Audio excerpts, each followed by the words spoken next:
puis, à l'époque, ils tuaient le cochon encore à la ferme, c'est ça? Oui, oui, ben, comme il y avait les battages, ça durait 8 jours, bon, ils étaient une dizaine de bonhommes, ils mangeaient un cochon. Les battages, c'était dans la moisson, ça? Oh, dans l'hiver. Dans l'hiver? Tu stockais dans la grange, et tu faisais ça quand il y avait de la neige ou du verglas, il pleuvait. Donc les 8 personnes venaient, ils mangeaient à la ferme? Oui. Et après, tu allais chez le voisin, tu faisais comme ça. En général, quand tu tuais le porc, c'est pareil, tu donnais un morceau à ton voisin, puis ton voisin te redonnait il n'y avait pas de congélateur. Oui. Alors ça traînait comme ça tout l'hiver. Et le cochon était tué, donc tout était récupéré, les cochons? Ah oui. Et il salait, il fumait? Il salait, la cuve que tu mettais le raisin, ça servait de salaud. Oui. Il faisait une mixture avec des oignons, du sel, je ne sais plus quoi. Et voilà. Et puis après, il fumait. Il accrochait ça dans la cheminée, il faisait du feu. Ça noircissait pendant 3 semaines. Tu récupérais les jambons au 14 juillet, par exemple, ou même au mois de juin.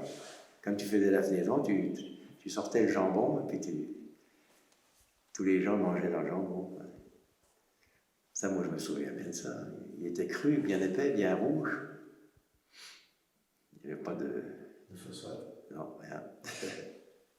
Et quand ils avaient des activités dans les champs, dans les prés, pour la moisson, la maison, ils revenaient manger dans les fermes ou ils mangeaient sur place? À 16 heures, oui, 16 heures, ils amenaient un casse-croûte, du fromage blanc, ils mangeaient sur place. À midi, ils mangeaient chez eux, toujours à midi pile. Puis le soir aussi, mais on mangeait plus qu'aujourd'hui parce que c'était plus physique. Hein. Moi, j'ai ma belle-mère qui a 90 ans, elle mangeait 3 fois le matin. Hein.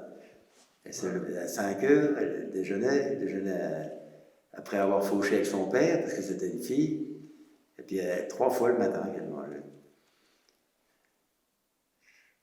Donc 5 heures, 7 heures, 9 heures, c'est ça? Ouais. À peu près. Elle mangeait tout le temps. Moi, j'ai un jeune aujourd'hui, il mange tout le temps. Hein.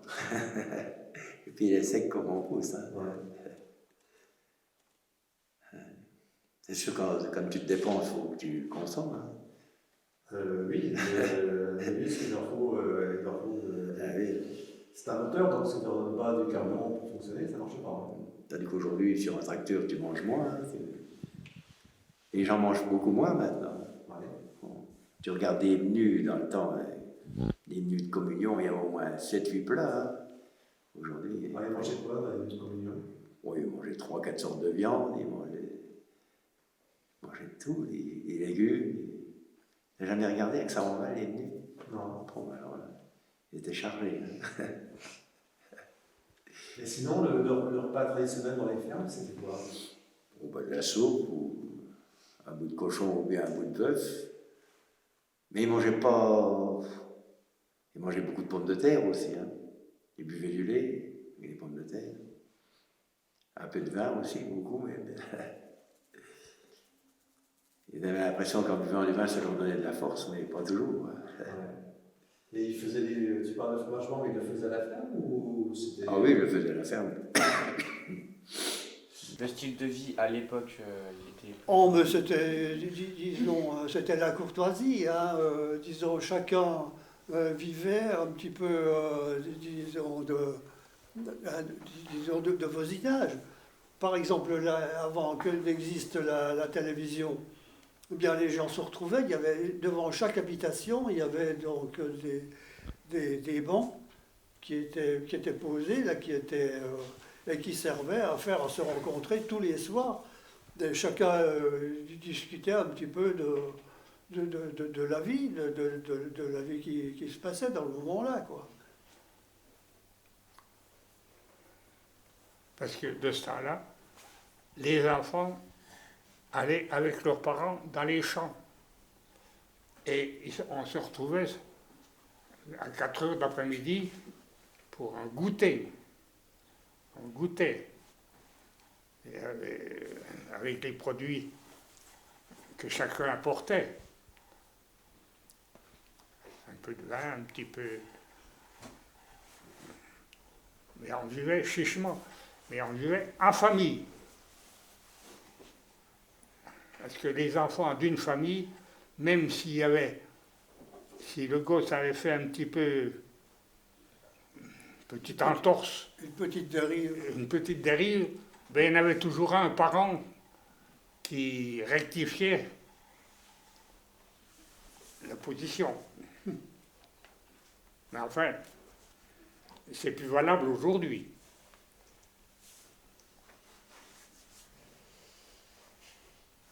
On ne vit plus du tout pareil. Vous ne pouvez pas vous l'imaginer. Mais en fait, à l'époque, il faut s'imaginer que c'était plus. Tout était fait à la main, les moissons, les faisaisons étaient faites. Ah bah oui, à la faux. Je me rappelle de mon père faire les enrayures à la lieuse. Ouais. Il fallait enrayer à la main pour passer les choux avec la lieuse. Moi j'avais quoi, 6-7 ans. Puis quand il pleuvait, même ma foi, les gerbes elles mouillaient, puis le grain était foutu. Quoi. J'ai vu battre dans les champs aussi comme ça, avec une batteuse, puis un tracteur devant. C'est les grosses batteuses dans le temps. Là. C'était le début de la mécanisation de l'agriculture. Bon, ça marchait bien quand même. Hein. Ouais. T'avais pas besoin d'informatique. Hein, avec la molette et un marteau, t'arrives à réparer. C'est puis un fil de fer. C'est un peu plus compliqué maintenant avec la veille informatique, c'est certain. Tout ce qui est connectique, mais c'était moins cher à l'époque. Bah oui, le maréchal, il ne le payait qu'une fois dans l'année, hein, Ouais. à la Saint-Martin. Mais pourquoi à Saint-Martin? Je sais pas, c'est comme ça. C'était une tradition. Et puis les ferments, alors, ils payent encore à Saint-Martin, heureusement. Ah oui, ça n'a rien à voir avec la fin de la guerre 14. Ah non, Non. Mais enfin, il y avait beaucoup plus d'agriculteurs à l'époque que maintenant. Oh, il y en avait une douzaine, hein. Ouais. Il n'y a plus que 2 maintenant. Ouais, ça faisait à peu près 30%, 40% de la population, ça. Puis tous les petits manœuvres, il y a beaucoup de manœuvres aussi, de journaliers. Ils avaient 1 ou 2 vaches à côté. Quoi. Toute la rue là-bas, il y avait 2-3 vaches par maison. Hein. La rue qui va à Blaye. Oui. Puis celle qui va sur Basnier, là. Oui. Moi, j'ai connu les vaches. Chez Roth, il y avait 2 vaches et de la Rochelle, pareil. Donc, ils travaillaient pour les fermes. Oui, puis en contribution, ils avaient un peu de foin, un peu de... Et ils étaient toujours rémunérés par. Ils travaillaient toujours dans les mêmes fermes, ou ils étaient rémunérés en fonction des endroits où ils Ah ben, il y avait des journaliers, il y avait un Vlot qui venait dans toutes les fermes à Rassicou. Il travaillait une journée à une place, une journée à l'autre. On appelait le chapuis. C'était un petit bonhomme.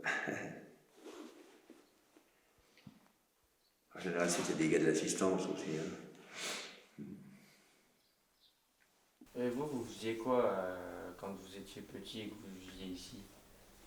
Quand j'étais petit, Oui. ben, j'ai quitté l'école à peu près, je pourrais dire, à l'âge de 12 ans. Parce que c'était la guerre. Il y a eu des institutrices qui ont remplacé l'instituteur qui était parti soldat. De l'hiver, je n'ai pas ouvert un livre, puisque les institutrices, classe unique, elles s'occupaient déjà des petits. Après, moi qui faisais partie, enfin, des anciens, il y avait 2 numéros de problème qui étaient inscrits dans le coin du tableau, et on devait faire les problèmes pendant que les autres, les institutrices, éduquaient les petits à l'instruction, quoi. Ils apprenaient à lire, apprenaient... Mais ça, vous ne pouvez pas l'imaginer.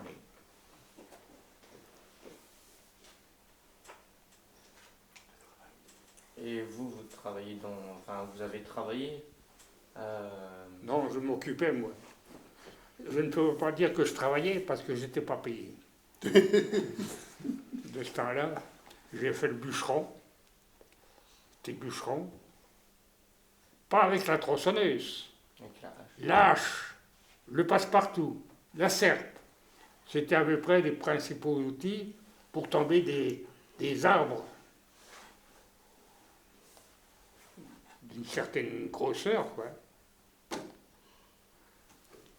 Et puis on le débitait. on mettait ça en terre, enfin.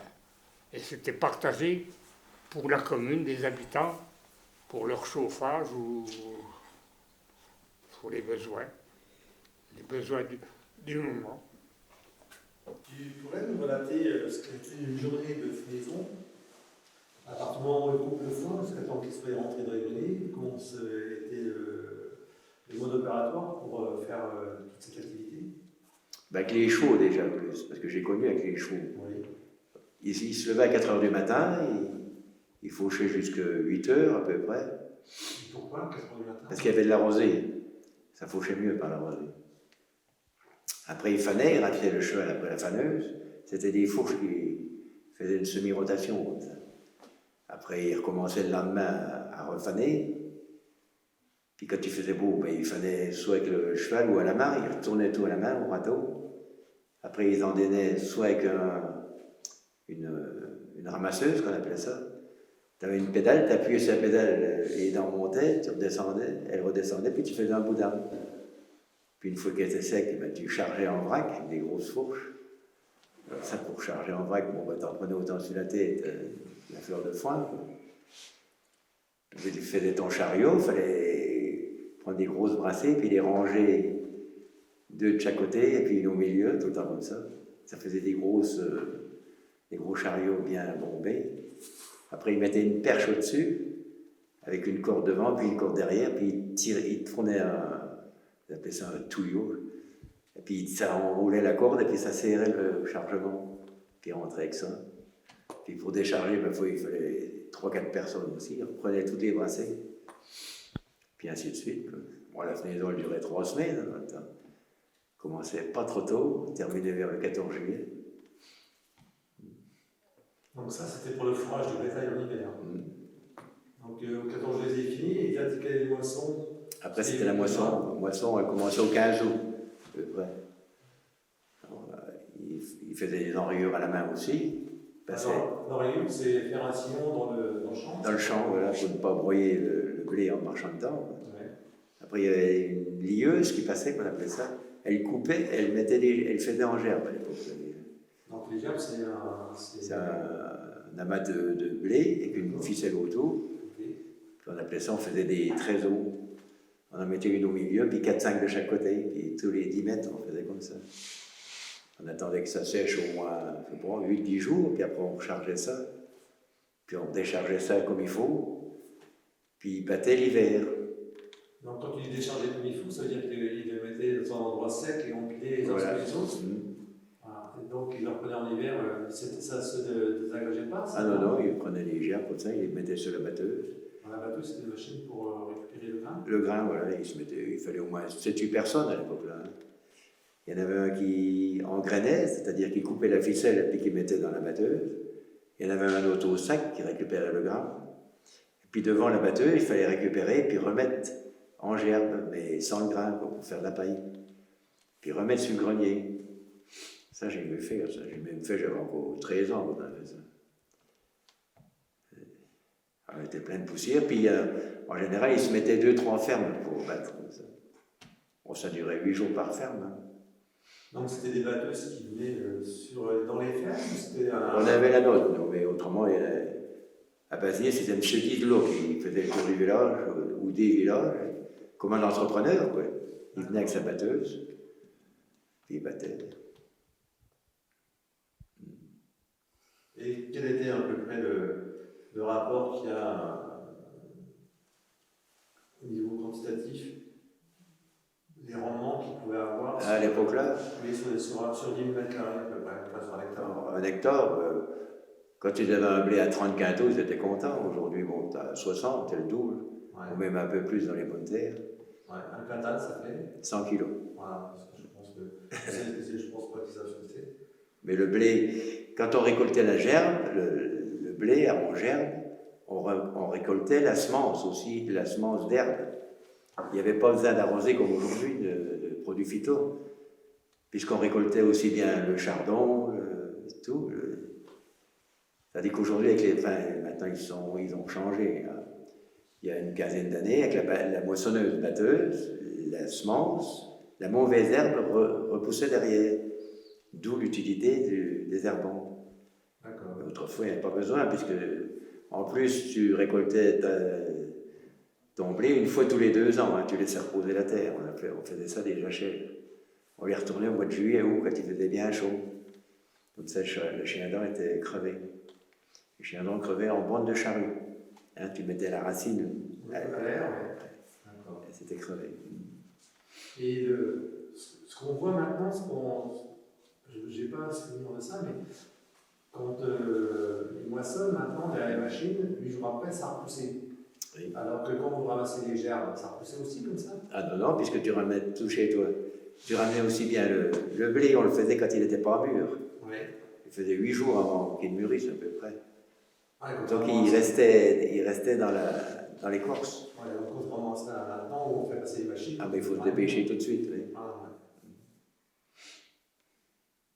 Et les champs étaient plus propres, autrefois étaient plus propres. Enfin, il y en avait qui étaient sols, mais entre mettre 2 blés, ils mettaient des betteraves aussi. Une betterave, il fallait les sarcler.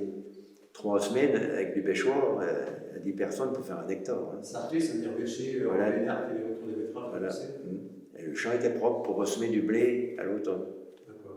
Donc en fait, ils faisaient tourner les cultures en fonction de ce qu'ils avaient Voilà, il planté, fallait un assolement. Ok. Pouvez-vous me parler de l'évolution que vous avez connue tout au long de toutes vos années? Bien, oui, évidemment, ça fait. Il y a du changement.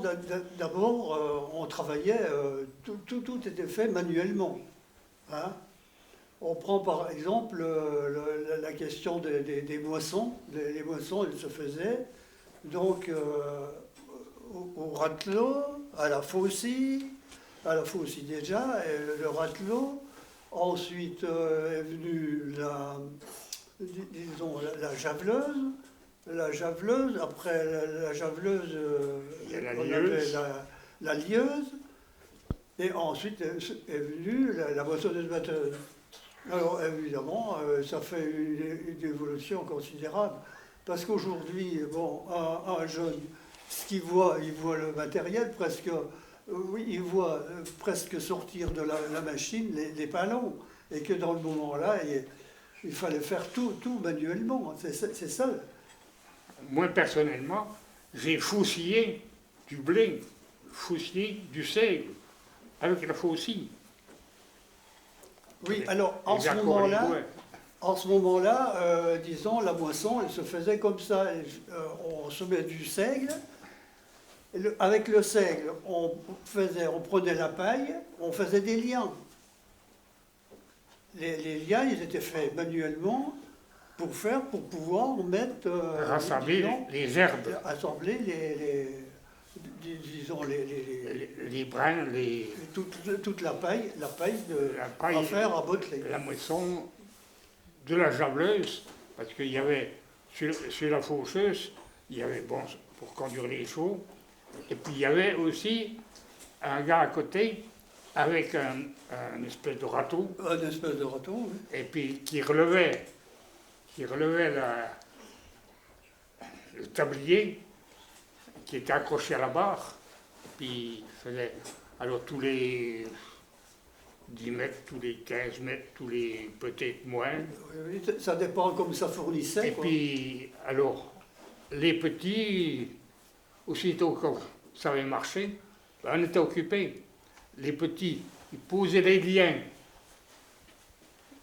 ou Sur terre, sur terre, et les plus grands, ils prenaient la javel, les brassait. les brassaient avec des chardons des fois. Souvent qu'il y avait des chardons. Il fallait choisir les places. Parce qu'à ce moment-là, on ne nous présentait pas de gants. Hein. Il fallait y aller les mains nues. Et quand il y avait des chardons qui étaient bien desséchés, là, ça commençait par bien piquer. Hein. Eh bien, tout ça, il fallait le faire. Il n'y avait pas d'autre moyen que de se retrousser les manches et puis de faire, hein, d'agir. Hein. Ah oui. Et il n'y avait pas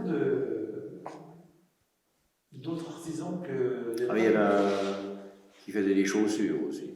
Ah oui. Attaché une peau de vache, puis il faisait une paire de balances. Ah oui. Et tu te rappelles quand les femmes travaillaient Faut la voir. dans les lavoirs ou chez elles quand elles faisaient de la broderie, non? Ah non, Non. ma grand-mère en faisait un peu comme ça. Ouais. Pour elle. Il y avait une femme qui faisait des perles aussi. Oui, c'est ça. Il semble bien que ici, dans les Hauts, il y a beaucoup de gens qui travaillaient qui faisaient de la broderie avec des perles. Puis elle ramassait elle donnait du travail à faire à domicile. Ouais. Puis après, elle ramassait les ouvrages, puis elle les amenait je ne sais plus où. Ben, elle restait pareil chez Michel Deroche. Elle avait déjà une voiture à l'époque, hein, 2 chevaux. Elle chantait tout le temps, la femme. Et au lavoir, ça se passait comment alors? Bon, enfin, allez, on est 3-4. On avait déjà, moi, je l'avais mes chaussettes, toi, avec des savons de Marseille. Donc, toutes les femmes venaient se réunir au lavoir? Et en bas, puis il y en avait une ici, il y avait 3 places. Il y avait 3 places de lavoir? Oui. Mais ils étaient alimentés comment les lavoirs ici, non?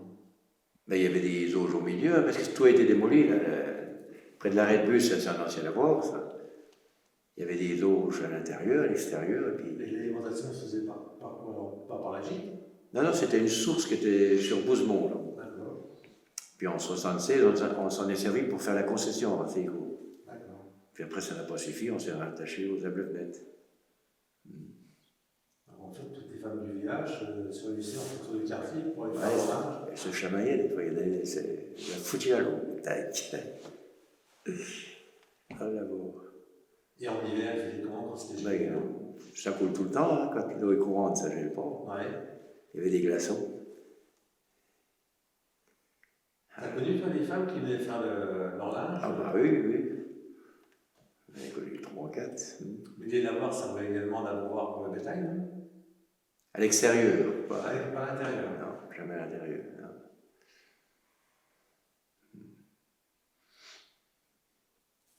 Puis ils lâchaient les bêtes, puis ils allaient voir à la fontaine.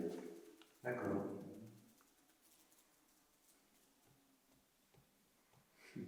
Celui qui est à côté du pont, Daniel, on va tourner, c'est plus ancien, non? Alors, Un peu près du pont, oh, Oui. oui. C'est la même époque à peu près. c'est la même époque. Oh, oui.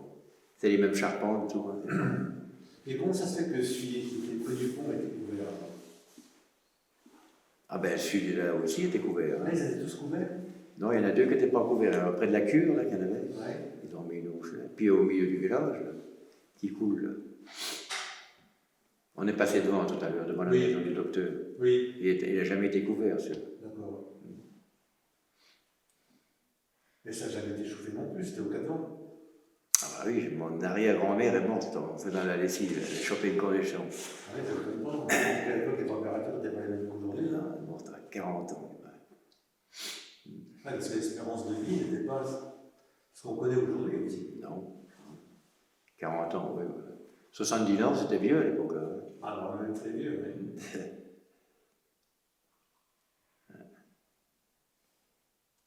Y avait-il des vignes à l'époque? Des vignes. Oui.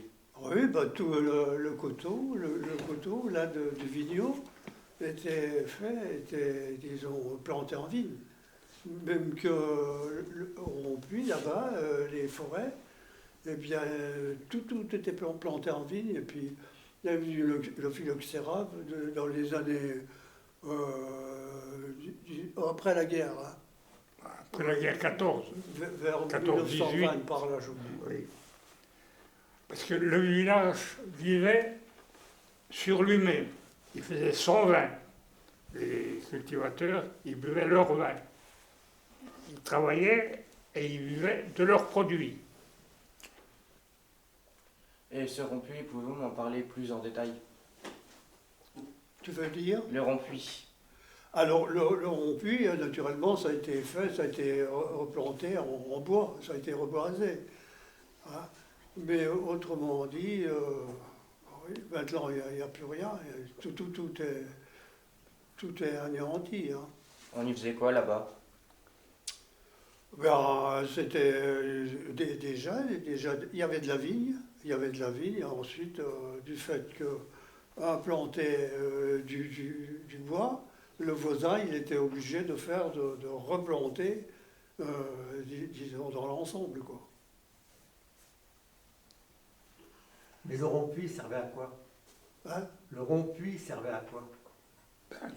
Peut-être arroser la vigne pour Ah, la je ne sais planter. pas. On Il y se avait un demande puits, mais enfin, si moi, vraiment il y avait de j'ai vu l'eau, la place c'est- du rond-puits. Mais Oui. j'ai vu la place, elle est juste en dessous.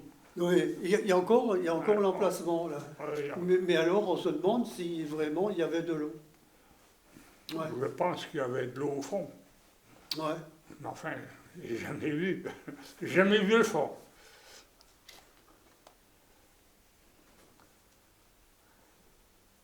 Il reste quoi de ce rond-puits à l'heure d'aujourd'hui? Eh bien, Des pierres écroulées. disons que les pierres qui formaient le puits, eh ben, elles sont là, elles sont en éboulis. Et pour nous faire, pour montrer exactement l'endroit où se trouvait le puits, quoi. Mais je pense que vous ne pouvez pas comprendre qu'on vivait le village il y a une cinquantaine d'années même. Je ne vais pas dire 100 ans, mais enfin. Vous ne pouvez pas vous imaginer qu'on vivait le village. Oui, parce que la vie dans le temps était comme ça. Les gens, ils vivaient uniquement de leurs produits. Ils n'y vivaient pas, disons, comme aujourd'hui, là, qu'il y a toutes les grandes surfaces, là, qui fait que, bon, les produits, ils arrivent sur la table, hein. Mais là, il fallait les produire pour pouvoir, disons, vivre disons, de leur travail, quoi. Et il y avait des gens de la montagne qui venaient chercher le produit de la vigne pour amener chez eux pour la consommation de leur vin, je suppose. Mais ça, je ne peux pas vous le dire, parce que même malgré mon âge, je ne m'en rappelle pas. Parce que peut-être que vous ne le savez pas, mais je suis né le 5 janvier 1927. Alors comptez si vous savez un peu. Qui étaient les femmes à l'époque alors? Les femmes, on va pas beaucoup la parole, hein, les femmes. C'était les hommes qui commandaient. Mais elles étaient courageuses quand même, parce que pendant la guerre de 14, elles se débrouillaient sans leur mari. Hein. Moi, j'ai ma grand-mère, elle s'est mariée au mois de mai 14. Au mois d'août, son mari partait à la guerre avec son frère. Il en a rentré qu'un. Et un défiguré par les gueules cassées. Là. Elle s'est débrouillée avec des voisins pour faire la culture. Hein. Et puis son beau-père, quoi. Elle ne disait jamais rien, ma grand-mère. Elle ne parlait jamais. Elle était vraiment soumise. Elle avait 7 enfants, alors elle donnait à manger à tous ses enfants. Et ses enfants tutoyaient leur père, vous voyez leur père. Hein. Et elle mangeait en dernier. Elle remettait de l'eau pour avoir assez pour manger pour elle. Quoi. Et ils avaient déjà un eau à domicile ou ils allaient... Ils allaient la puiser dans les fontaines. Ouais. Chez ma grand-mère, il y avait un puits. Oui. Ma grand-mère est morte à 92 ans, comme elle ne faisait jamais d'excès. Elle séchait des pruneaux, tu sais, et mirabelles. Elle nous les ressortait en hiver. On chamaillait pour les manger. Et les haricots, c'est pareil, ils en mettaient en conserve, mais ils en faisaient sécher aussi. Puis hop, quand ils les remettaient dans l'eau, tac, ils reprenaient... Des haricots crins ou des haricots... Même des grands faillots comme ça. Ah oui? Ça n'a pas fait, je pense. Ils les séchaient au-dessus de la cuisinière, après ils les remettaient dans des ballots, dans des sacs en toile, Ouais. au-dessus de la cuisinière, puis après on prenait une poignée, ils mettaient ça dans la soupe, ça regonflait. Ben, le même principe que le foin les vaches, hein, c'est pareil. Hein. Ils donnaient la fleur de foin, tout. Il y avait 2 cafés dans le village. Voilà. Il paraît. Il y avait 3 cafés. Il paraît qu'il y en a eu 5. Ah bon? Mais je n'ai pas connu. C'est qu'on m'a dit qu'il y avait 5 cafés. Il y en avait qui étaient dans les greniers, quoi. Ah bon? D'après ce que j'ai entendu. Ah bon? Mais Oui. autrement, là, il y en avait une chez Maxime Brice, là-bas, Oui. à l'entrée du village. Et puis je crois que chez Ferriot, il y en avait. Oui. Un Et café. puis alors après, il y avait chez Petit Poisson. Ah ben oui, Comment elle s'appelait? Napoléon. Ouais. C'est Corard. Ouais. C'était un surnom, Napoléon. Il y avait des épiciers. Il y avait une épicerie. Ah bah oui, ouais. Où c'est que tu habites là? Alors, d'ailleurs, il y a encore l'enseigne hein, qui est apposée contre le mur. Et puis voilà quoi. Ah oui. Alors, pour la question de boulangerie, eh bien, il y avait Contel. Il y avait déjà. 2 boulangers qui faisaient le pain, qui livraient le pain au village. Un qui restait à Opsy et un autre à Rassécourt. Voilà. Jeannot, à Rassécourt, qui faisait sa tournée avec comment tu appelles ça, tiré par le cheval, Ah oui. la camionnette, et il avait son pain là-dedans, puis ma foi, il fournissait une couronne, faisait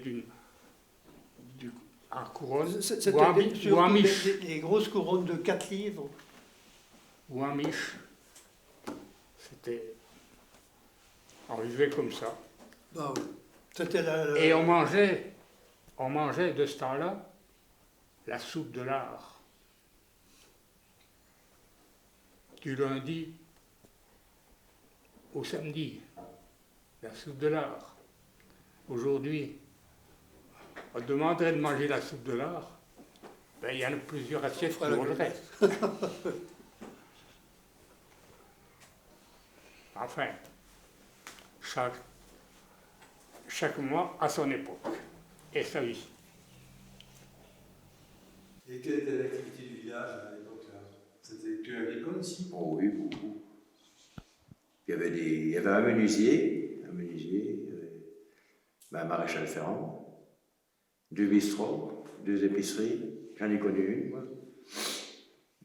Le bistrot qui était dans le village? Oui, oui, près de en face de chez Manu de La Rochelle, Oui. une petite rue. D'accord. Et il y avait pas un moulin ici? Si, en Moulin, il a été restauré il était tout neuf en 1930 à peu près. Puis après, ça n'a plus marché. Il y avait un canal qui alimentait aussi. Ouais. Waouh. Après, quand il n'y avait plus assez d'eau, il y avait un moteur à vapeur. Il faisait l'électricité pour toute la rue. Alors ça, c'était en quelle année? Oh, entre 1900, ça a arrêté en 1940 à peu près. Ah oui, d'accord. Et ils travaillaient donc pour toutes les céréales? Ils allaient chercher les céréales jusque Ville-sur-Yon, plus loin, mais parce que le propriétaire, en remettant un sac de niveau sur le chariot, il a glissé, il est passé sous la roue. Et les choses sont rentrées directement au moulin, mais lui, il est mort sur la route. D'accord. Puis après, ça... Et le moulin, il se dit encore toujours l'arbre en haut? Ah non, il n'y a plus rien. Il n'y a plus rien? Ça a même été coupé un peu, le moulin. Il n'y a plus que les maisons, quoi. Donc c'est les maisons qui sont à l'entrée, pas d'affaires? D'accord. Donc c'est qui est la tour carrée? Non, plus bas. Plus bas? La tour carrée, c'était les logements des meuniers. D'accord. Et donc, et puis le moulin, Ah, il n'y a plus rien. il y a juste l'ossature qui est restée. Il y a Ouais. Mais le canal d'alimentation existe. Tout est bouché, tout est bouché. Tout était bouché. On avait curé en 1976, on avait demandé pour qu'il cure le canal, mais comme ça appartenait à M. Parizeau, Ouais. comme c'est privé, tu ne pouvais pas. Ouais, d'accord. Autrement, il recurait tout, ça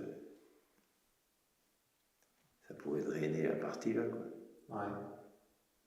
Alors, il y avait 2 bistrots, mais il y avait combien d'habitants ici? À l'époque, Oui. bon, je ne sais pas, entre 130 et 140. Ah oui. Ils ne buvaient pas d'eau à l'époque. Et les vignes étaient où ici? Sur les coteaux? Oui, la grosse butte là que tu vois, là, c'était tous les vignes. Ouais. Et puis, où il y avait une carrière, on appelait ça Bravigne. Donc, c'était toutes des vignes. La carrière qui est située où? Eh ben, près des bois de Pinasse, tu prends la route de Blais, mais au lieu d'aller au Calvaire, à Blais, là, Oui. tu descends tout de suite à droite. D'accord. Ah, c'était les carrières de. Bon, il y avait de la pierre pour faire des maisons. Toutes les maisons étaient faites avec ça. D'accord. Et sinon, il y avait d'autres commerces Il n'y avait pas de bourrelier, il n'y avait pas de... Ah non, mon premier c'était à Basnier. Ouais. Moi je l'ai vu, il est venu chez nous encore. Ah oui. Parce que les derniers chevaux qu'on a eus, c'était en 72. En 72, on a eu 3 chevaux. D'accord. Moi j'ai fané avec des chevaux. J'ai appelé le foin, là, avec des chevaux. Il y a des discours, ça. Oui, en ce moment-là, c'était la force motrice, c'était les muscles qu'il fallait faire travailler, quoi, puisqu'il n'y avait pas de tronçonneuse, il n'y avait rien. Alors donc c'était la hache, le passe-partout, pour abattre les arbres. Ah, mais tout a bien changé jusqu'à les années, je ne sais plus si c'est 65, par là que sont venues les premières tronçonneuses. Ah oui. Oui.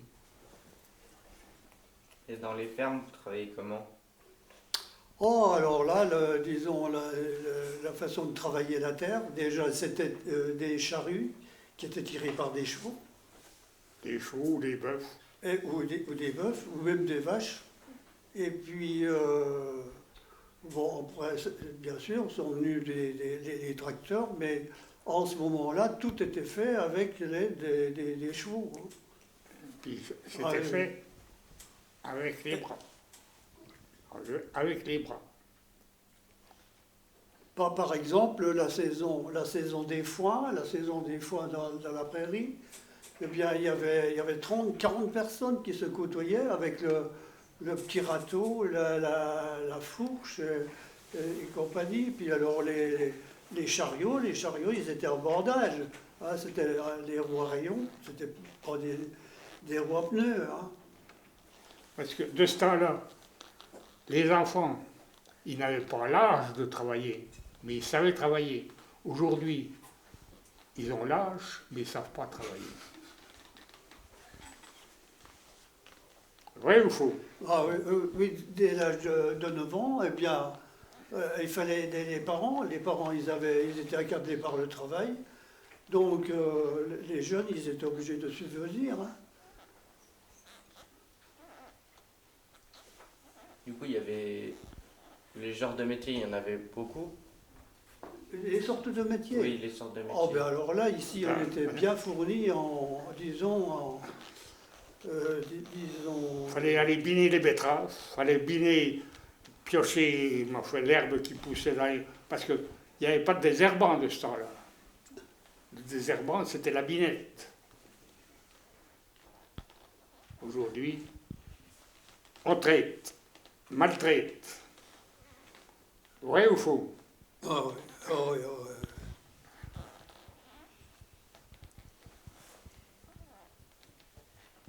Parce que, du coup, il y avait quoi d'autre comme sorte de métier, à part fermier et bûcheron? Oui, alors on était pas mal fournis à Basnières, c'est que nous avions déjà un bourrelier. Le bourrelier, c'était, disons, une profession qui servait à faire, à confectionner, à réparer les harnais. Des harnais, le collier du cheval.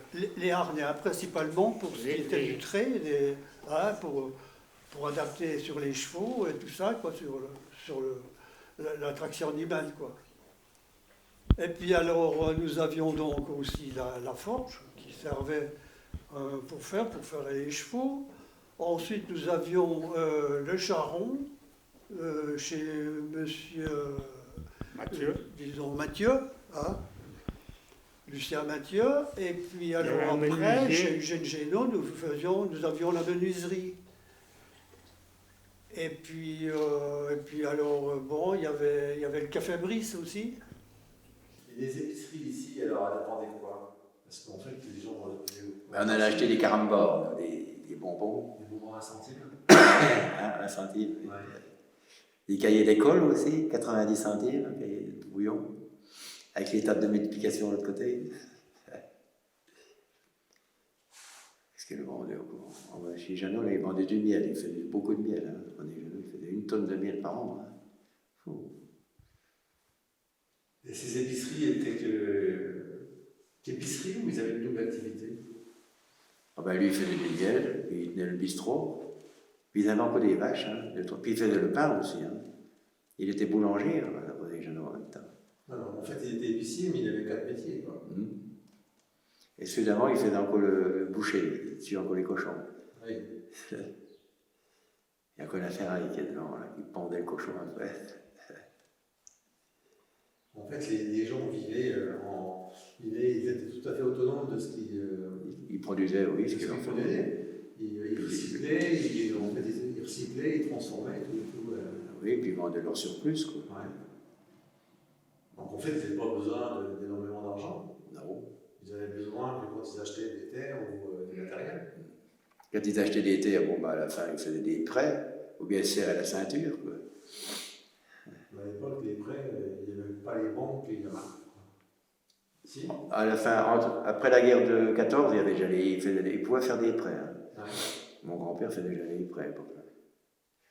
Parce qu'il avait, bon, il a commencé avec 3 hectares, il a terminé avec 40 hectares. Il achetait toujours de la terre. Bon. Il serrait la vis à ses enfants, mais même à sa femme, hein, la femme n'avait pas le droit de faire des commissions à l'époque. C'est lui qui faisait les commissions. Vous préférez la vie de maintenant ou la vie d'avant? Il n'y a pas le choix.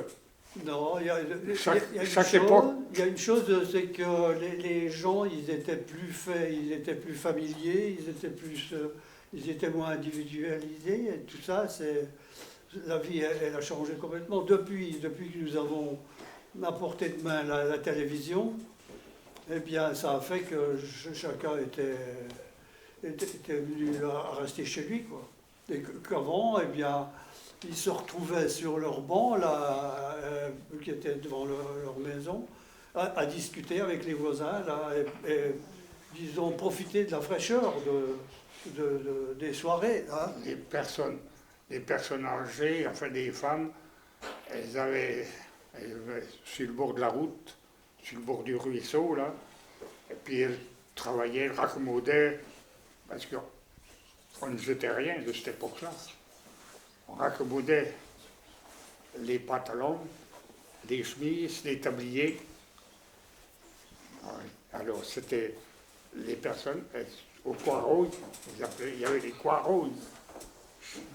D'accord, non, mais c'est du patois. C'est du patois, les Coirrouilles. Enfin, les Coirrouilles discutaient ensemble, tout en raccommodant.